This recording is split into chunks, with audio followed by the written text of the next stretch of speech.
ඔහොම ඉන්නක පොඩ්ඩක් කතාවක් කියන්න. මේ මල්වල ලස්සන දකින්න මට අවුරුදු 5ක් ගත වුණා. ලස්සන ලස්සන පාට දේවල් වලට මං හරිම ආසයි. ඔගොල්ලෝ දන්නවද? මේ මල් වලට පොර දානවා වගේම සමහරක් විට ගෑන් ළමයින්ගේ ලස්සන හැංගිලා තියෙන්නේ. පොර දාලා වගේ ගන්න ඕන. සමහරක් විට ලප කැලැල් අර මෙහෙ තියෙනවා සමහරක් අයගේ ඉතින්.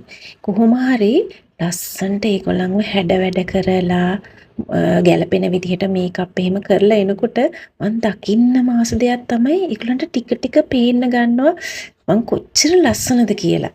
ඒක විඳින තරම් සතුටක් මට තවත් නෑ.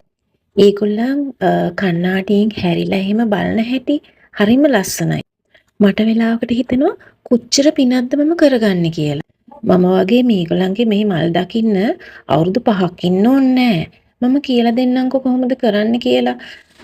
මේගොල්ලන්ට හැබැයි නිතරම පොටෑසියම් වැඩි පොහොරක් දාන්න ඕනේ පැලේ මේරුවට පස්සේ.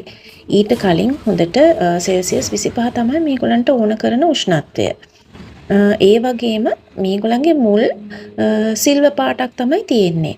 ඒ සිල්වර් පාට තියෙන්නේ ගොඩක් වෙලාවට ඒගොල්ලන් ඩ්‍රයි තියෙනකොට. ඒගොල්ලන්ගේ මුල ටිකක් ස්පොන්ජ් එකක් වගේ.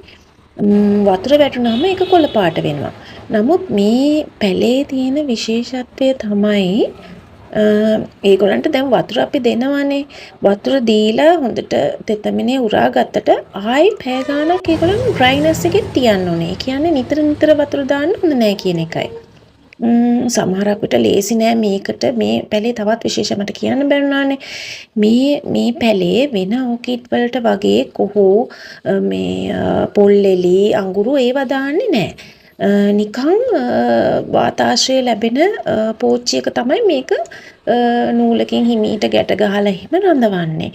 දිග මුල් ටිකක් එනවා මේගොල්ලන්. එතකොට මේගොල්ලන් ඇට පෝර වලට කැමතිත් නෑ. මේගොල්ලන්ට දෙන්න ඕන දියර පෝර විතරයි. ඉතින් මං කියපු විදිහට කරලා බලන්නකෝ ඕගොල්ලන්ටත් මේ වගේ ලස්සන මල් ගන්න පුළුවන් නේද කියලා.